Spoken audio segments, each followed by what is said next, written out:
The moment you stop being available, people start feeling your weight. That is the part most people never understand until they experience it for themselves. They think being constantly there makes them valuable. They think quick replies build respect. They think always explaining, always showing up, always smoothing things over makes their presence stronger. But often it does the opposite. It makes them easy to reach, easy to read, easy to expect. And anything that becomes too expected slowly loses its impact. That is how many people disappear without leaving. Not physically, psychologically. They are present everywhere, but felt nowhere. They answer every message, fix every misunderstanding, react to every shift in energy, and over time, their presence stops feeling chosen. It starts feeling automatic, like background light, always there, rarely noticed. This is the hidden cost of constant availability. The more people know they can reach you at any time, the less your attention feels like something real was given. The more predictable your reactions become, the less others have to consider how they approach you. Not because they are evil, because human beings adapt quickly to whatever is always there. Familiarity removes friction, and when friction disappears completely, value often fades with it. Carl Jung said the privilege of a lifetime is to become who you truly are. But that becomes difficult when your reactions no longer belong to you, when every tone shift pulls a response out of you, when every silence makes you move, when every misunderstanding makes you rush to explain. At that point, you are no longer choosing how you engage. You are being managed by the moment. That is where the real problem begins. Most people do not notice it at first. It slips in through repetition. A fast reply here, an explanation there, a need to resolve tension immediately. A habit of stepping forward every time someone pulls back. None of it feels dramatic. It just feels normal. But what feels normal is often just what has been repeated the longest. And once a reaction has been practiced enough, it stops feeling like a choice. It starts feeling like identity. That is dangerous. Because the moment your default becomes constant responsiveness, your life starts being shaped by everything outside you. A message changes your mood. A delayed response changes your focus. A misunderstanding changes your entire internal state. You are no longer moving from center. You are moving from stimulus to stimulus. And when life is lived that way, control leaves quietly. This is why being too available becomes expensive. Not because generosity is bad, not because responsiveness is wrong, but because anything done automatically, without awareness, begins to drain the self. If your attention goes wherever it is pulled, then your attention no longer belongs to you. If your presence is always available, then your presence is no longer deliberate. And what is not deliberate eventually becomes cheap. Marcus Aurelius understood something that most people still resist. You always have the option not to engage. That sounds simple until you try to live it. Because not engaging creates discomfort. Silence feels dangerous at first. Not responding feels unnatural. Not correcting a misunderstanding feels like losing control. And that is exactly why the pause matters so much. It exposes how dependent you have become on immediate reaction. The urge to react is not always about the situation itself. Often, it is about what the reaction protects. Your image, your need to be understood, your need to stay connected, your fear of being forgotten. That is why stepping back feels heavy.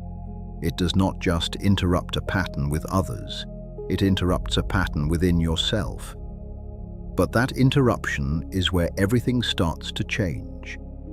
The moment you pause instead of reacting, something appears that was not there before. Space.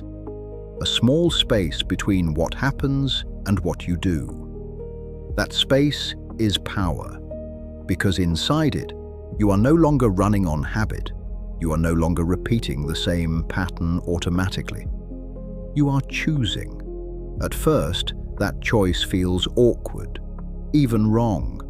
You do not answer immediately. You do not explain yourself. You do not rush to restore normality. And because people are used to the old version of you, the shift creates tension. Some notice, some push, some feel the absence of what used to be automatic. But that discomfort does not mean the new posture is wrong. It means the old pattern has been interrupted. And when a pattern breaks, reality becomes clearer.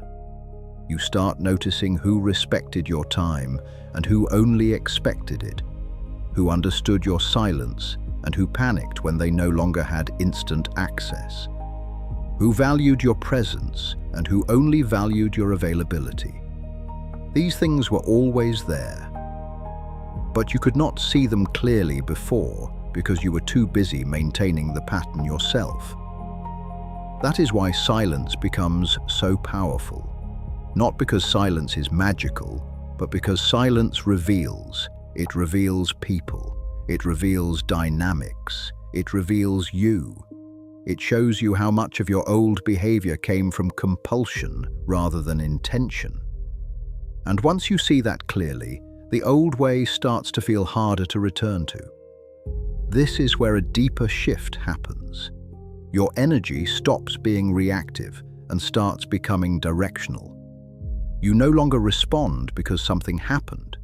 You respond because you decided the moment deserves a response. That difference changes everything. Your words carry more weight because they are not constant. Your presence feels stronger because it is not assumed. Your absence becomes noticeable because your attention is no longer given by default. That is what most people misunderstand about value. They think value comes from giving more and more and more. But when giving becomes automatic, it stops being felt as giving.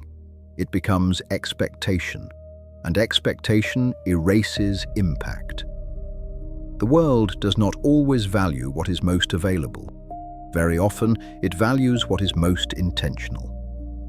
Seneca wrote that it is not the man who has too little, but the man who craves more that is poor. There is a connection here. Constant availability is often a form of craving. Craving to be included, craving to be needed, craving to be seen.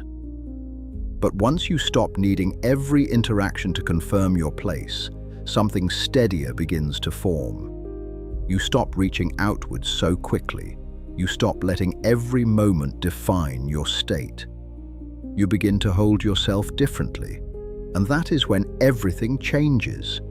Not because people suddenly become better, not because the world becomes softer, but because your relationship to attention changes.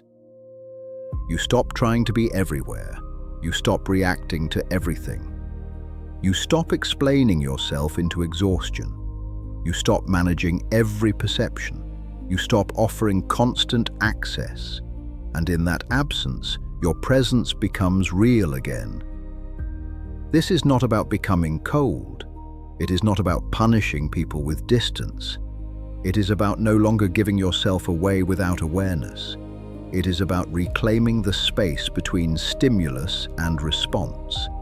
It is about becoming someone who chooses where energy goes instead of someone whose energy is claimed by whatever happens next. That kind of person moves differently, more slowly, more clearly, more intentionally. They are harder to rush, harder to read, harder to pull out of themselves. Not because they are closed, but because they are grounded. Their attention is not automatic. Their presence is not free. Their words are not spent carelessly. And once that becomes natural, life starts feeling different. Lighter but stronger. Quieter but clearer. You are no longer trying to maintain connection at all costs. You are no longer terrified of silence. You are no longer mistaking constant access for closeness. You become selective. You become deliberate. You become someone whose presence has weight because it is no longer given without thought. That is the real shift. The moment you stop being available, everything changes, because for the first time, your presence stops being assumed. And when presence stops being assumed, people start feeling it again,